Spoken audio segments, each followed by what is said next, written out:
この番組はご覧のスポンサーの提供でお送りします。Alrighty, welcome everyone. I am flipping pissed at myself because I just made a huge mistake. So I just got to the ending, the ED of episode 6 of Natsume Yuujinchou, Roku, Nishimura and Kitamoto, and it was an absolutely fantastic episode, and I looked over to see how long the recording had been going for, and it says 0 seconds, and I look at the things, and I had not pushed the right button to start recording, so I didn't record the entire reaction to the fucking episode. It was good too. And I have nobody to blame about it but myself. There was no technological bullshit this time. There was last week. My camera went crazy last week. This was all me, and I just have to eat it. Shit. Okay. So, I'm not gonna go and react it, because that's some lying bullshit. But we are gonna talk through the episode. So in this episode, we discover the points where Natsume met Nishimura and Kitamoto, and the most wonderful choice in the episode is that we see this stuff from their perspective, from seeing this weird transfer student who comes in and acts strangely, and then seeing slightly odd things occur around him, but finding reasons to care about him and reasons to be friends. It demonstrates simultaneously that when there's somebody in turmoil and you don't necessarily know about it, the smallest things that you do, like just choosing to talk to them, can be endlessly meaningful. And it demonstrates a lot of good things about friendship, and also about these two particular characters. One of the things that happened during the reaction is that I came around to Nishimura, man. I mean, I've always been okay with him, but he rankles me. He gets on my nerves a little bit because he's always off about girls and stuff. He's just a little bit annoying. And in this episode, we see that he's got his own familial struggles going on. He's got his own things going on, but mostly, more important than anything, we see how open and welcoming Nishimura is to people that he doesn't necessarily understand, specifically Natsume, and that's ultra admirable, and really powerful, and is the reason that they become friends. Even like Kitamoto's story, he becomes friends with Natsume because Nishimura was already hanging out with Natsume, and so their paths crossed more frequently. I'm still really ticked about missing that.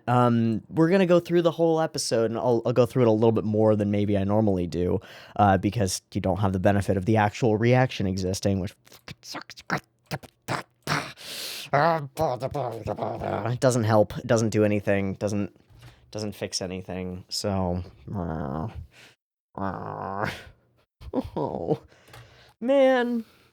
Really sucks, because it's like right after I wasn't super consistent with Natsume for a couple of weeks, and I wanted to do this one right, and I did do a good reaction, and then I look over and it's not recording, and I fucked it all up. Well, luckily this is a show about people who make mistakes and are okay afterwards, so that's something. Yes, so Natsume Takashi arrives. Everyone chats and gossips about him. Oh, he's so pale. Nice to meet you. Yoroshiku. Weirdly calm, reserved, quiet, and would grin back no matter what we said. But they will soon learn that those grins are not quite real. Of course, the episode's title is Nishimura and Kitamoto. And off we go to lunchtime, where we discover that everything is tense at Nishimura's home, and he's eating off-the-shelf melon bread, instead of having like a bento packed for him or anything like that. The tenseness that Nishimura explains about his home life kind of triggers me, honestly. It feels exactly like what some of the stuff that I have dealt with. I think I've actually told this story before, not really a story, but like, in my household, asking for things was not a good idea, and would be used as a weapon against me. And so it would be things like, oh, you won't listen to me on this, but I pack you lunches every day. So I stopped getting lunches packed for me. I started packing my own lunches and buying my own food. that kind of decision-making process where you cut yourself off from things that you need out of not spite, but out of avoidance of incoming hardship is very real, and I very much resonate with what Nishimura is doing here. But he uncovers some things that he's explaining in passing to Kitamoto, who already presumably understands his family story. My brother's got his practice exam, so everything's tense at home.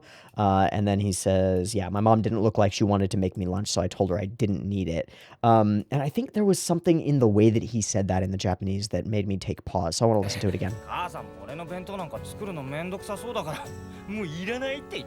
Yeah, he says mendoksa so? Mo iranai tte. So it's a lot of it doesn't quite come through in the actual translation. It's in the phrasing. He doesn't say, my mom didn't look like she wanted to make it for me. He says more like, it looked like it was going to be a burden on my mom to do that, or like she was going to feel burdened by it. So I told her, I don't need iranai, right? You probably said it in the wrong way again, and he 100% did, if that's the way he's explaining it now. You always fight with people over things that don't matter, but makes sense why those fights are happening, you know?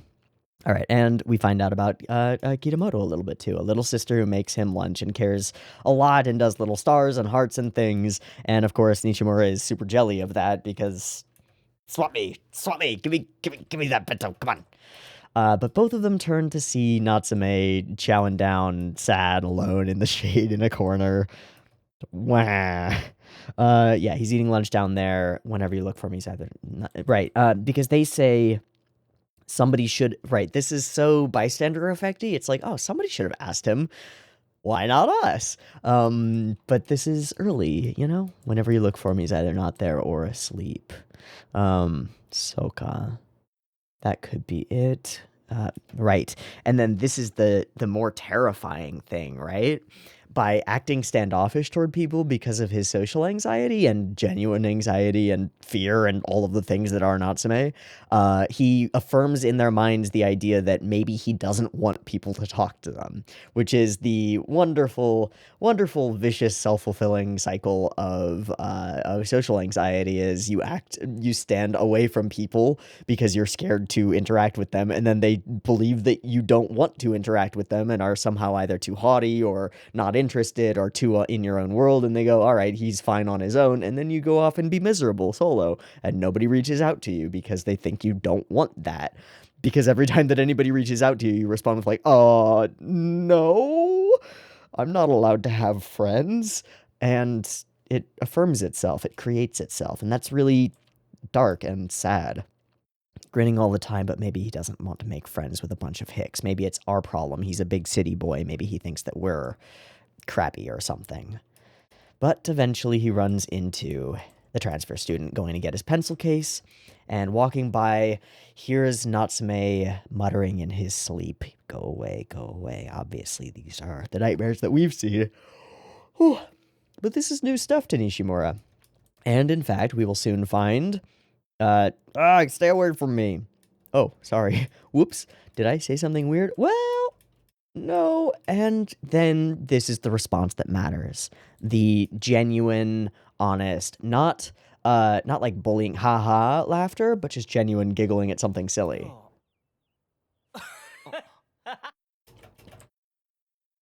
Never heard someone speak so clearly. Sorry, I just cracked up. And we get this little face from him. My bad, I wasn't making fun of you. So it's open, and this is what I mean by Nishimura being open and accepting. He sees something weird being done by another student, and instead of going, haha, loser, he goes, haha, that's really funny. You want to go hang out? And that's pretty great.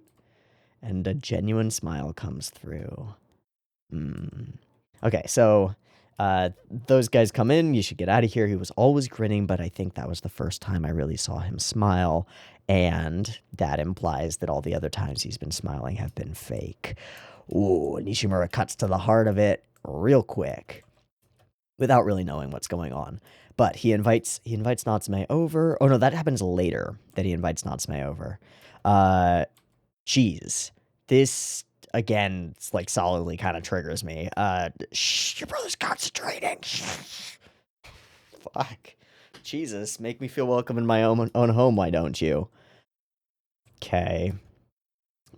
But I think we can infer the idea. Like the older brother is the sparkling son, right? And they want him. He's doing entrance exams for college, and they're pushing him. But Nishimura is not a great student. We see that a bit later. So he gets that second sonitis, you know? Not something that I can directly relate to, but the vibe of a household. Oh yeah. Okay, planning on killing time with Kitamoto, and he runs into Natsume, who has clearly just gotten chased by a yokai. We know this, but Nishimura obviously doesn't, so a bit of anemia, just a normal bit of anemia that, you have and kick off your shoes and fall over in a ditch somewhere, like normal people do. Nothing weird about that, right? No, come to my house, and he does. So he sits here, and we see Natsume. They vibe on having a second floor room. I'll just sit here, and he sees something coming from outside, a yokai that's been chasing him. And Natsume's immediate inclination is, get the fuck out of here, don't endanger other people. I can deal with this, but not that. While also trying to lie about all of the things and keep it all covered. Woof. But that is the first time that he's talked about himself, yes. Indeed. What's next? Right. I used to share it with my brother, forced him to split it in two. We used to get along super well. Used to. Big emphasis on the used to. And Natsume is jealous of the older brother because he doesn't have any fucking family. Nishimura doesn't know that, so he doesn't know if he's slipping up here, but he is in a little bit. And then we get to meet the older brother. We do all the work in the world to stay away from actually showing his face and just make him a looming figure over the scene, which I think is a great choice. And he is a super fucking asshole. What are you doing standing in the entryway? Are you bringing a friend over to shove it in my face since I don't have any time? Why the fuck would you think this was about you, motherfucker? Screw you. Double middle fingers. Fuck you.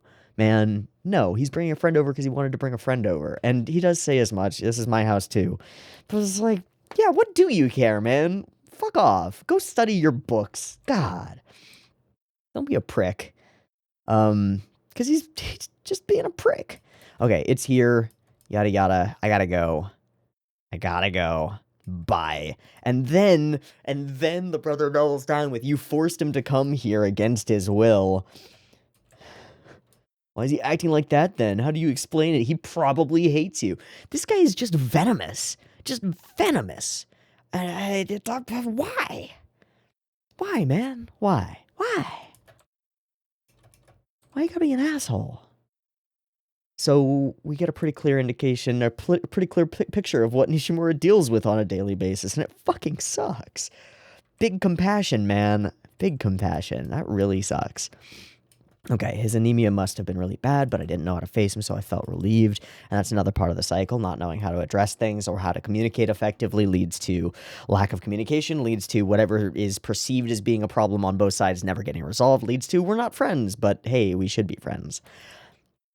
Sasada puts forward some options, and also, because she's the class rep, has probably been briefed on Natsume's family, doesn't have any parents, living with distant relatives, etc., etc., and then Nishimura kind of goes into a deeply empathetic moment where he recognizes that he said something stupid to somebody who's lost their family. To express his own discontent with his real biological family might be callous in this situation. Even if that discontent is entirely legitimate, it's just a line that needs to be towed.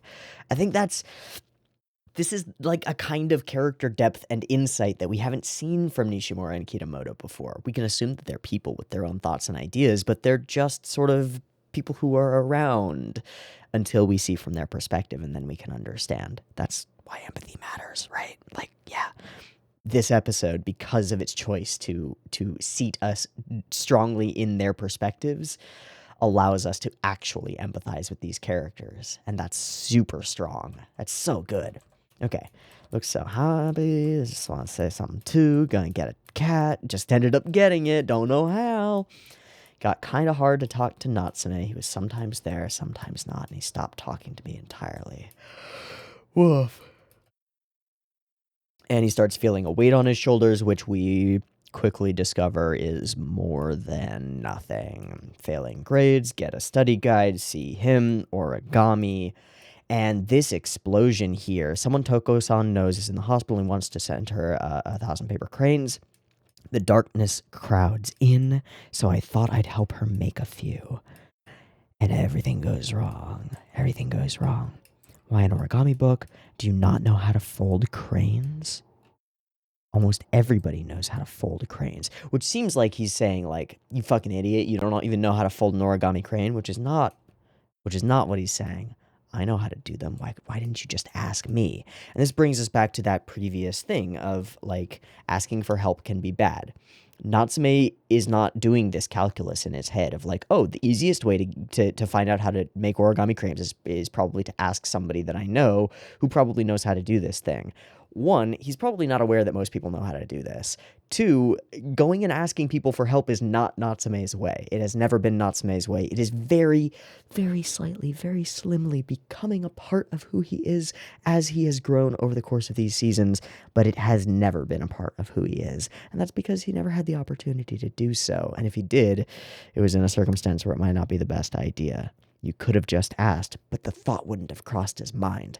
So, communication falls apart. Why didn't you ask me?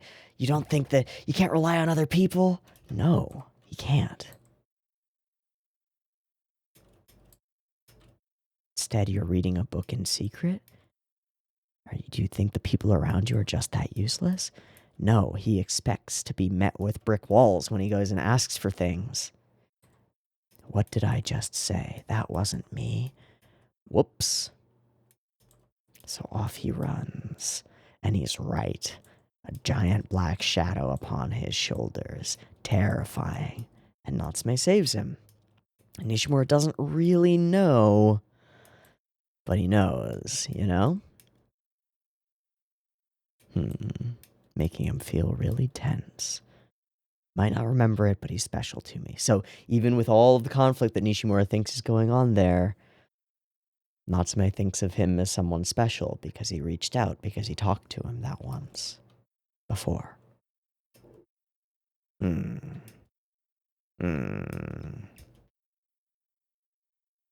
Stop talking to the cat and talk to me more. Yes.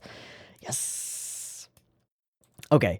I want to head over to this moment right here. You wake up in a hospital bed and your mom is there, and her first line is, "Why do you make me worry like this?"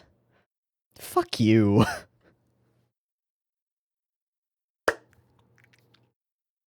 How dare you get sick? Make this my problem. Makes me want to pull my fucking eyes out. Whatever. Okay, Natsume arrives, and we talk, and he's glad that he's safe, and it's good, and we do the cranes, and then we get a moment of, yeah, he's really kind of a kid, and doesn't know how to do a lot of things. Cat is weird, and then brother comes out, and I guess he look at it carefully and teach him right. Okay. Your brother is nice. I know. But I mean, he's a person. He's got his own perspective. But he besides that one moment, he was nothing but venomous. He was really mean. I don't know. I don't like it. I don't like Nishimura's brother at all. Fine. He's not really a character. It's fine. So my greatest hope was that we would swap perspectives and go over to Kitamoto's, and gosh darn it, we do. Yes. So it was Nishimura who first became friends with the transfer student. Gosh, this moment of whirling around with, like, distrust and, like, thinking he's about to be attacked, assuming that it might maybe a yokai right there. And it seems like he's investigating a yokai in this moment, a yokai at the school. Aha, something like that. Eyes. I love this metaphor. His eyes looked like glass beads, fake and impossible to read. Wow. And we see Kitamoto's home life. A father who comes home early from work and is fading. Is there anything I can do? And he's struggling with purpose more than anything. What can I do? He's got all these responsibilities on his back, got a family who depends on him. Donuts. And we very clearly don't show his mother. Mom would be mad. I assume that his mother has passed. I don't know enough to be sure. But that is the assumption. Make mistakes. Yeah. Like that a lot. Bullies and people who aren't bullies. Yes, but no. That's as easy a thing to assume than any. You don't need to hang out with Nishimura. No. I like Nishimura. Nice guys make nice friends. And it is such a powerfully blunt statement, you know? It's really quite endearing from Natsume to be so blunt about certain social things. Nice guys make nice friends. Yeah. And it was fun to see him react to all kinds of new things, of course.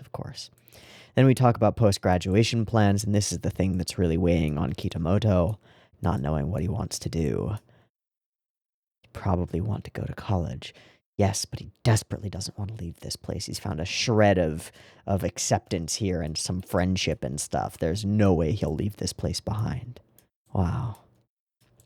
So he wants to become a public servant, or at least he's thinking about becoming a public servant. I assume because it would allow him to stay in the town and work for the government here. But he's uncertain, and that uncertainty is terrifying. Yeah. I think Dad's getting better, but I still get worried sometimes.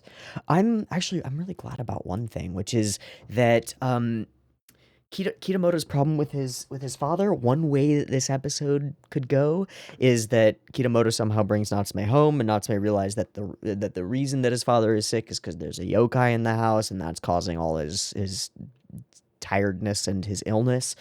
And so Natsume can fix everything, and everything bad in the world is just yokai, and Natsume can fix everything, and everybody loves him because he fixes their problems. That is a much simpler and much less real story than Kitamoto struggling with a real family issue that Natsume can't fix, that isn't caused by yokai, that's caused by the human experience, the human condition, it's life.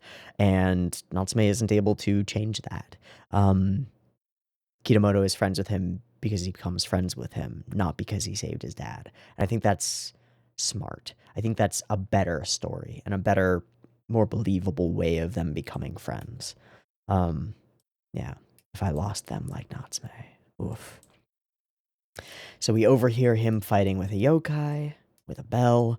Natsume makes up a pretty flimsy lie. Oh, yeah, you yelled and they got surprised and ran away from this room that has one exit. And the doors are locked. We are stuck here because the yokai is keeping us here until it gets its bell back. Ding dong, ding-a-ling ding. Find the bell, walk into the place. Giant gust of wind, and also, not just a giant gust of wind, very clearly Natsume entangled in a tapestry or in a drape flying above the ground. Bell gets returned, all goes back to normal. Natsume pretends like nothing happened, but looks at him like you saw. Thanks, Kitamoto. Also, CG papers. Yay. Front doors open and the teachers were back as though we were tricked by a kitsune. Like he lived in a different world. Yes, indeed. I'm not sure about a lot of things. Neither am I. But Natsume is clear about one thing. I want to stay here forever. And that gives Kitamoto the little bit of hope to like, I don't exactly know what I want, but I know that I need to find it and I'll work toward finding it. And that's really cool. They're able to communicate about something that really genuinely matters. That's great, Natsume. More important than anything. And so they run into each other. Yeah. Maybe I can be a little more honest about what I'm thinking too, even if I can't find an answer. And then we imply that he's going to actually talk to them about it. And that's where I realized that I hadn't recorded the entire episode. Okay. Well, um, well, um, mm, uh, mm, let's let's take a breaky thingy, do a sinky thingy, and then actually record episode 7. Gosh, this is so annoying. I'm so miffed at myself, man. I am so miffed at myself. Very displeased with past me for not hitting those buttons or noticing. I usually notice that kind of thing. Whatever. I can't beat myself up about it. It happened.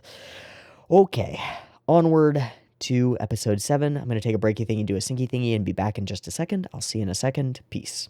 All right, welcome back. Let's actually watch episode 7 of Natsume Yuujinchou. Beep beep timer. Other versions in the description because I didn't say it earlier. Beep beep timer. Let's go.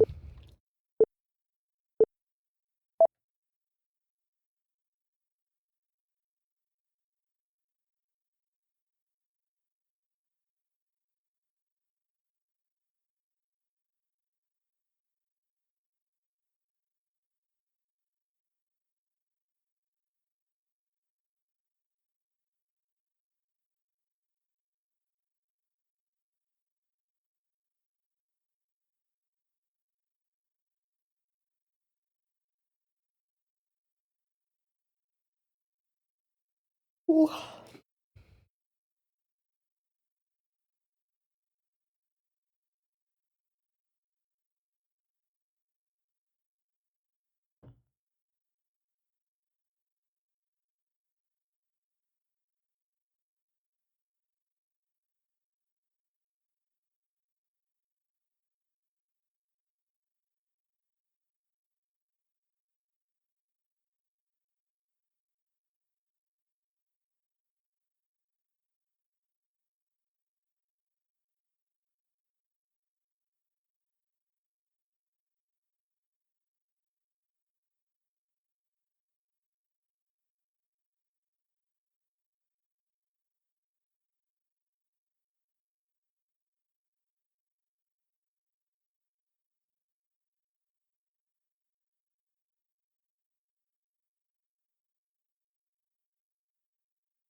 Hmm.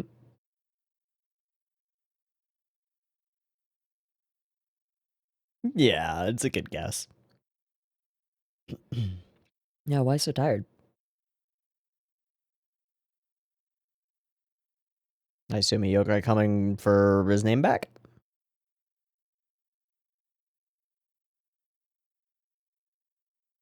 Oh, bigger than Sensei. Oh, Jesus. Yeah, I'm here. Hi. Please don't do that. Yeah. Alright, alright.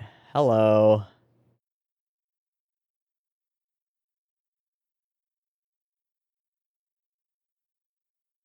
Oh my goodness.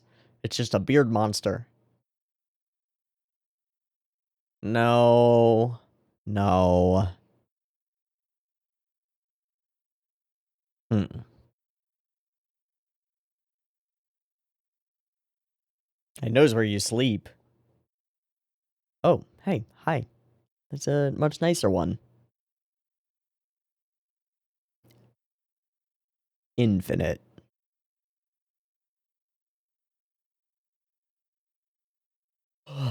Mm-hmm. Can I still get my name back?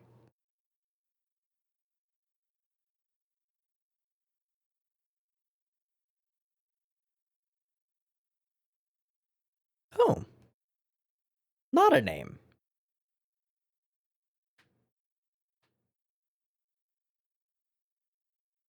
Yeah, that's fully new.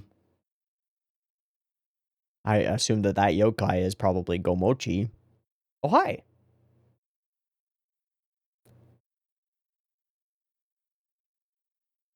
Well,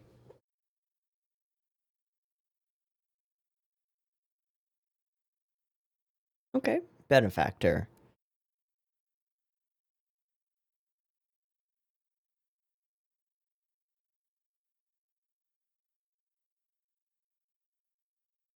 Okay, Reiko. Hmm.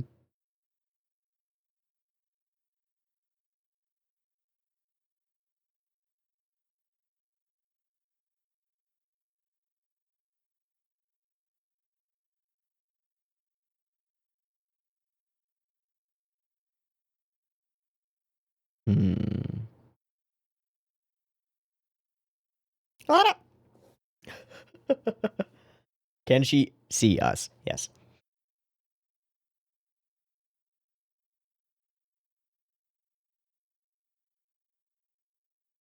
Hmm.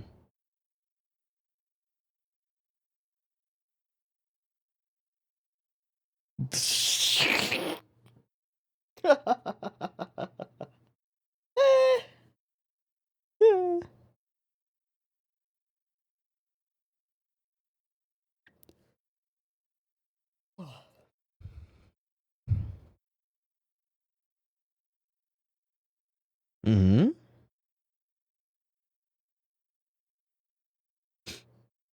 Oh, what's your problem?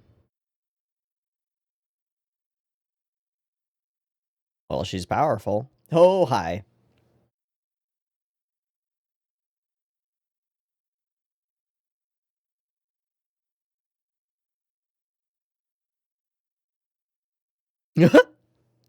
Yeah. Hmm.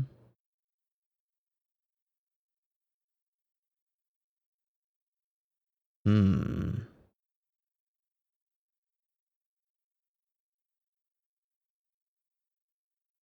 Big Yokai pushed it over? I wonder if one of those is the bearded one. Hey. Hmm.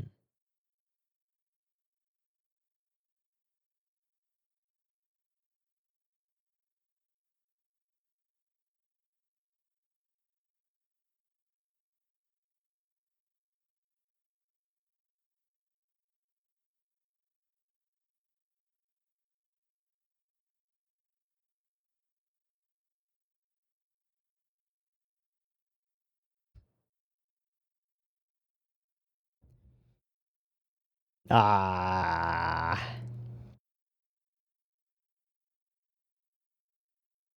That'll get her to do something.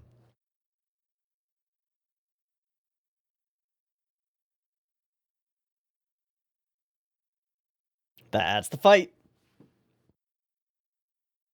Oh, jeez.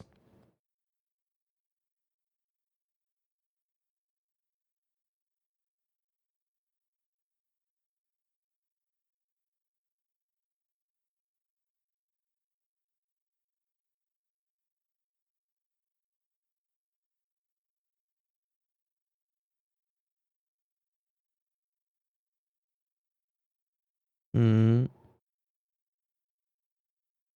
Hmm.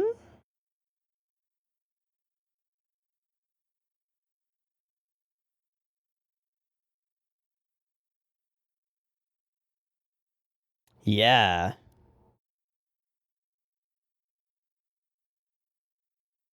She gonna go save the girl.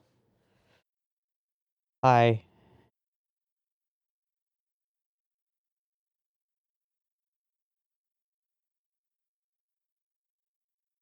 All right. Let's get you the fuck out of here, shall we? What do you mean, my bride?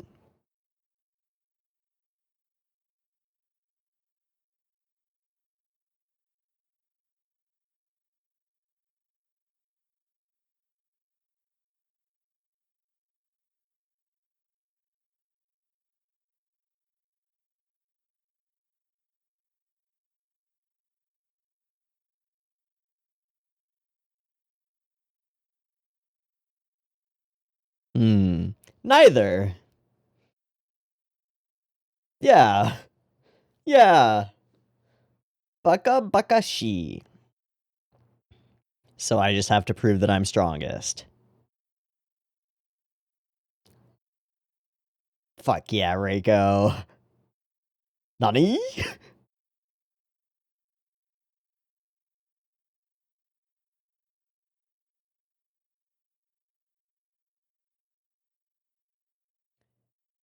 Sure. Has nothing to do with the innocent individual in a bad situation.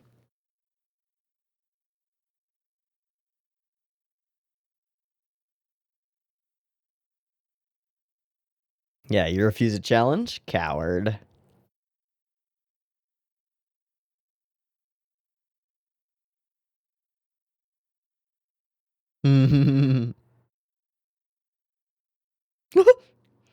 Oh, what?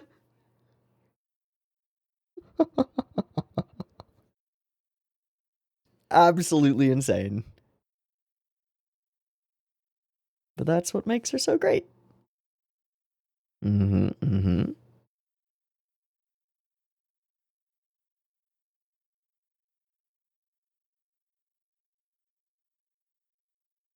And what happened?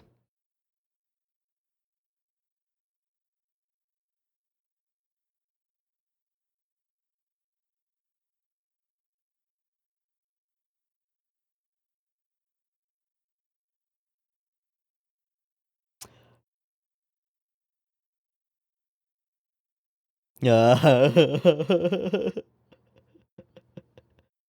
take y'all. Whoa.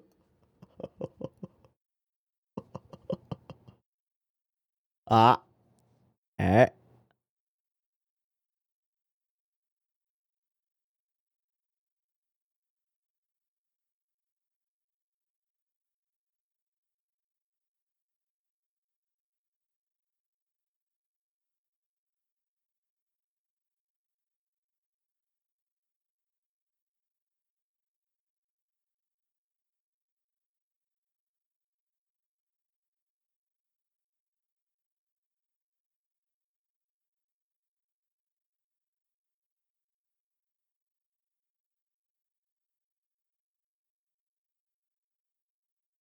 She's just gonna throw in and knock it off. Sick. That's pretty fucking sick. Ayy. Just pretending like she was gonna go and climb it. Ah. Ha.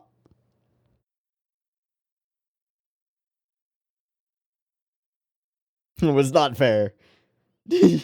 But a win's a win. I lost. No, she did not. Aw. Have a persimmon. Hmm.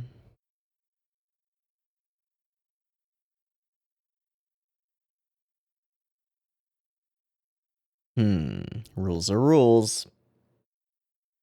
Poop. Yes.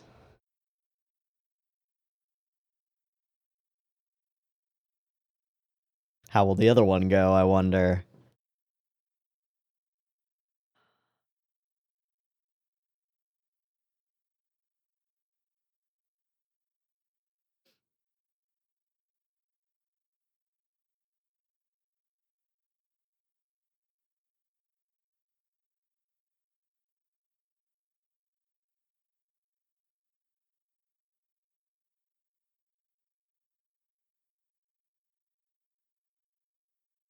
Oh.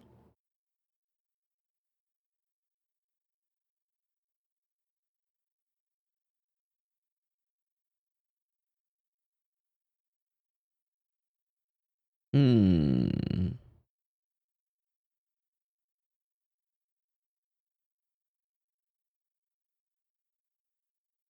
That's an interesting challenge. Has he already gone and gathered as many of those as he could find? I assume that he has.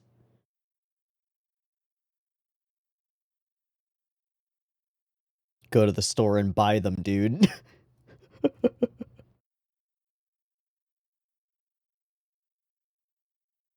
just, or get all of the forest critters to help. Yeah, get all of the forest critters to help.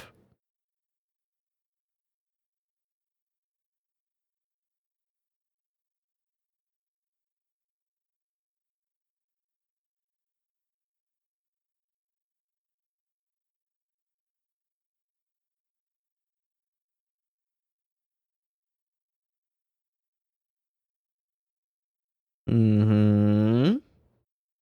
Uh-huh. Team up. Do my work for me.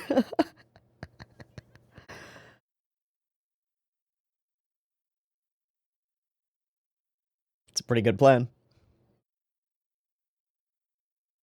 Mm. Hmm.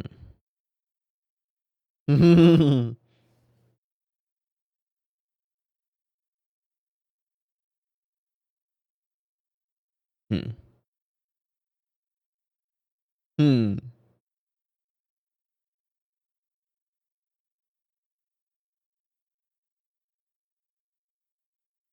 Yeah.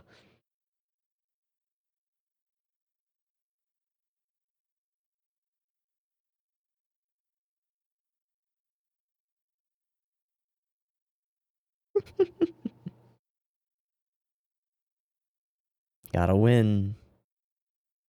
Hmm.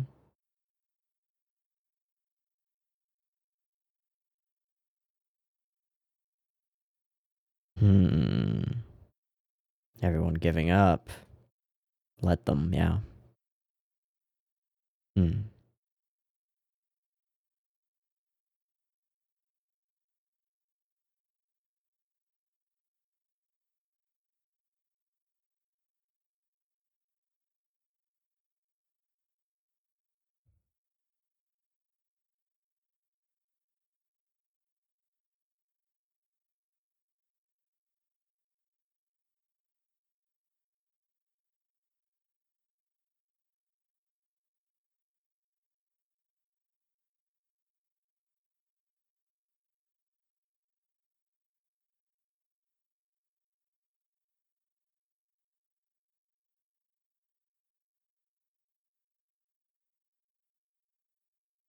She's gonna search all throughout the night, isn't she?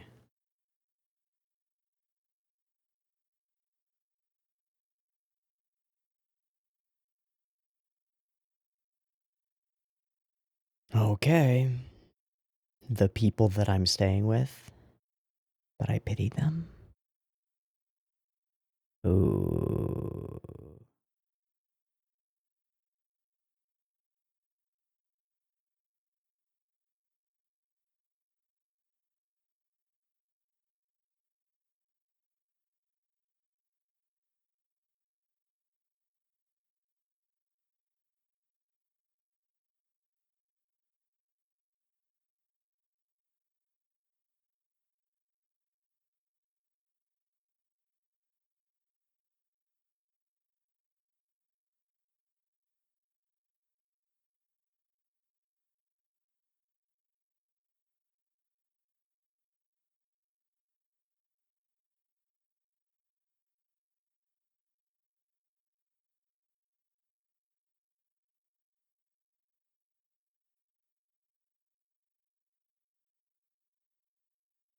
Baka.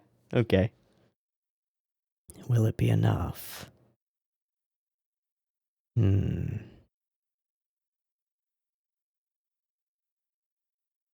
She is just out. Wow.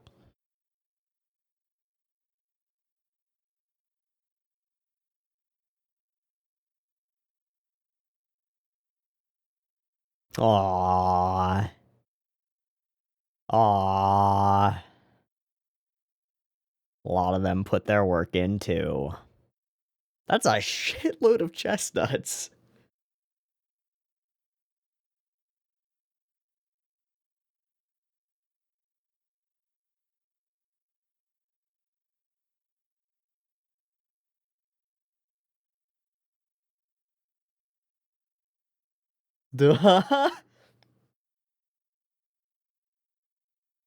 Giant mountain of chestnuts. Yeah, mountains and mountains.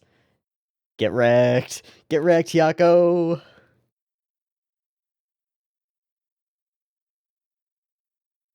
Hmm. Bringing people together. Okay.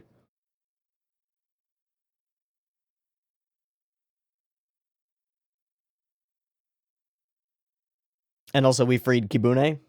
Yeah. Yeah, important.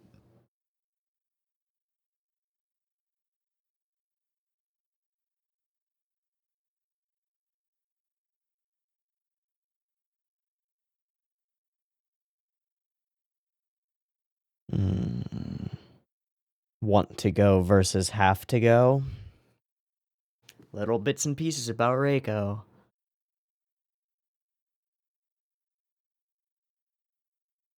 Hmm?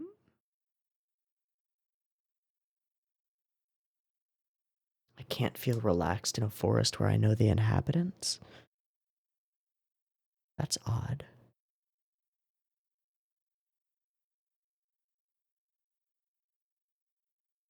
Hmm.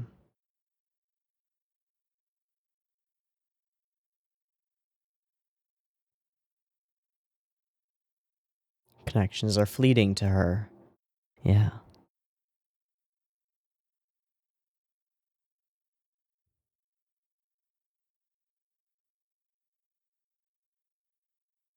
How is that your takeaway from that story, dude?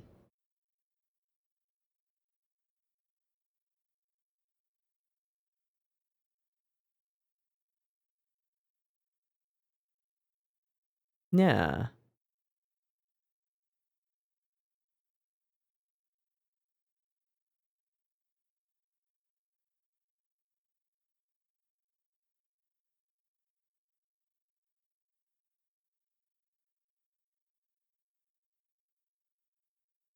That's so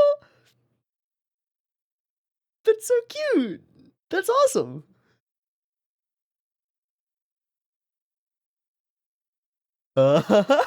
Right.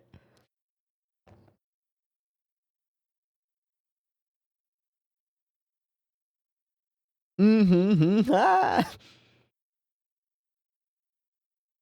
Little flower children. Oh. Oh. Yeah.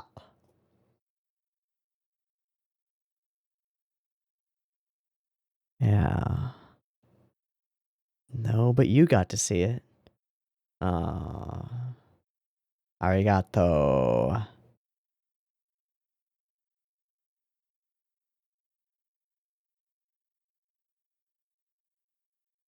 Hey.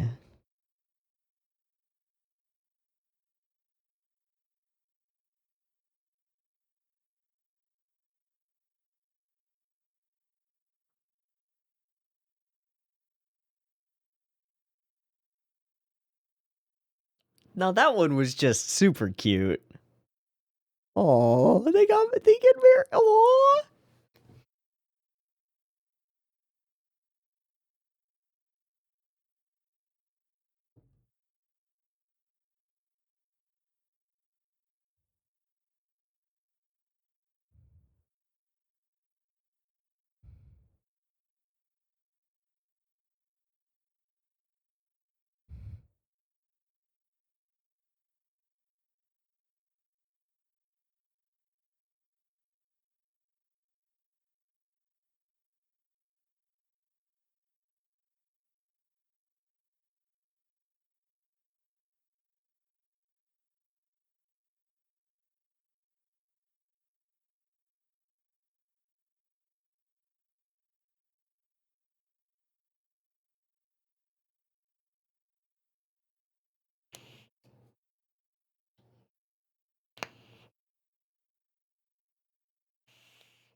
Weird. It's so close to Natsume's character design, just with all the color scheme flipped. Weird. Who the fuck is that? Weird. Okay. Um. simpler episode than the previous one. I mean, the previous one chooses a complete perspective change and like all in flashback stuff. This one does have a bit of a perspective change in that we are being told a story by Gomochi.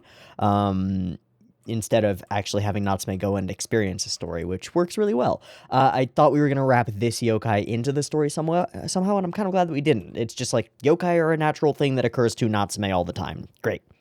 And of course we assume that Gomochi is here to get his name back, but he's not. He just wanted to come to update her and to say thanks. What? I am Gomochi. I knew Reiko. I live in a forest. And I met this girl a long, long time ago, and she just wandered around and took naps on grassy hills. It is rare for Natsume to get the chance to experience and see and understand things about his grandmother. It's also very rare for us to do that, especially in like so much detail from the perspective of a yokai. Usually we just get those little flashes when he returns a name and we understand a bit of their story and their interaction. This, we get to see Reiko over the course of multiple days actively making choices, and that's huge in understanding who Reiko is. First off, she wanders forests that are unfamiliar in order to find peace and quiet away from the home that is not a home, where she is mostly worried about being caught wandering out after dark, is most of what we get of her, like, wanting to go home. We also get some lines, like, when she's talking to Kibune, she says, like, it's nice to have someplace you want to go home to, and then immediately afterwards says, I have to go. There's a distinction there between, like, need to go and desire to go somewhere. And this all sort of plays off of the previous episode and Natsume's statements of, I want to stay here, massive contrast with who Reiko was at this point. Little forest dwellers are cute. Gomochi's design is, I have to point out, something really, maybe it's the big eyes or something like that, but I find the little creature very endearing, very cute. Yes, she was a very strange child of man, also extremely powerful. Also, we have a problem, let's talk to her about it, and we do. Big fights, bad yokai doing big fights, and so we go off to find out what is going on there. And initially, she's just sort of forced along in the flow and doesn't want to get involved. Not my problem, it's not my problem. What's that over there? Her name is Kibune, so as soon as there's somebody in danger or somebody's autonomy is being taken away, Reiko's eyes tighten, you know? What the heck is this? This is some bullshit. None of us can stand against them, and so she does. So, who is Natsume Reiko? Natsume Reiko is not quite as jump to help any situation as our Natsume as Takashi is, but has some principles and will stand by them. That's pretty cool. Yeah, I'm honored by the request, but I would really rather not be forced to marry one of these fuckers. So she stands up for her, and that's really cool. Arguing over something really stupid. You want to know which one is worthy to marry her? Yeah, if you have to lock her away, you're not worthy. Ta-da! We did it. We fixed it. So I'll just have to prove that I'm the strongest. This is so badass. I'm taking the bride. Hell yes. I kind of want to see Natsume Reiko as as Kill Bill. Just kind of want to see that crossover occur, and Natsume Reiko is just in a yellow like jumpsuit thing with a giant katana. That sounds good to me. That sounds great. But it's just badass. It's just super badass. And then of course, yeah, I gotta run away. I gotta leave. It's getting late. Oh shit. Okay, bye. I have to go. Bye-bye. But she came back. Despite all their worries, she comes back and challenges each of them and defeats them each in turn, once with clever schemes. The second is not able to scheme cleverly, or she is not able to scheme cleverly because he comes up with a plan, the Chestnuts, and she ends up using force of population to defeat him. The first one is really smart and tricksy, and I really like it. It is right by the rules. I love the idea that she, like, actively takes her socks off and ties up her skirt just to, like, force the implication into his mind that, like, oh, we're climbing the tree. This is a climbing race. I can do this. I can do this. And it's not. She's just going to throw something really accurately like a badass. Super smart. But the touching thing is what comes later, which is that she is able to rally all of these disparate forest dwellers to go and gather chestnuts in order to, well, she shows them all that really they're on the same side, is what happens. She demonstrates to them, like, hey, if you guys want to not have this guy be the most powerful in the forest and be a bully to all of you, then let's nip this in the bud before he gets that chance. So, off gathering chestnuts, and she also reveals to us some things. I hate losing. I hate it. Anybody who doesn't want to help doesn't have to. It's natural for connections you make to break quickly. I'm doing this because I want to try it, regardless of whether it succeeds or fails. I don't like losing, but I just want to see what I decided to do through to the end. These are like Bond's ideals flaws. Like, this whole set of sentences from Reiko is practically a straight statement of her character. I don't force other people to help me if they don't want to, but I will encourage them to do so if I think it's the right thing to do. I believe that connections break easily because I have had connections in my own life break quickly, and I'm doing this because I want to try it. Regardless of whether it succeeds or fails, I like to see things that I do through to the end. I don't like losing, but it's more about seeing it through to the end. And I got somebody else's hopes up, and I don't want to disappoint.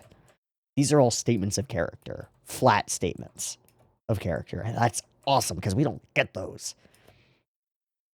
Okay, the people I'm living with will be home late tonight. Right. But I pity them. They have to deal with extra baggage like me. Natsume Reiko's got some self-hatred going. For sure. We don't see enough to know how deep it runs, but it's definitely there. So, there are some bits of connection to her. She was more afraid of losing than she was of not being able to go home. A different perspective. And Natsume Nyanko just listens. So, we go to the tree. Not nearly enough. But everybody chips in a little bit, and it manages to happen. Reiko's own perseverance inspires them all to do this too. And it works. And we free her. And not only do we free her, not only do we win. Yeah, it's kind of a hand wave that's like, oh, they became better. Okay, sure. But Kibune was taken by Reiko-sama, made free. It's so wonderful having a place you want to go home to, isn't it? Yes. And then I have to go. I must. Big difference. And she does not return. I don't understand what she means here. Just don't understand the line. If you've got thoughts on this line, I would love to hear them. Sayonara. And she never returned. And then we find out that motherfucking Komochi and Kibune. Yeah, boy. Yeah, boy. That's cute. That's good. So, Reiko's actions ripple out from her and create good. That's pretty cool. Okay. This was a lovely pair of episodes. I'm obviously super sad that episode 6 didn't get recorded. That's all my fault, and But still a lovely pair of episodes, and still a very enjoyable little session of Natsume Yuujinchou. I hope you've enjoyed these couple as much as I have, and I hope to catch you next week when we watch a couple more, and I'll actually record them that time. Bye. Peace.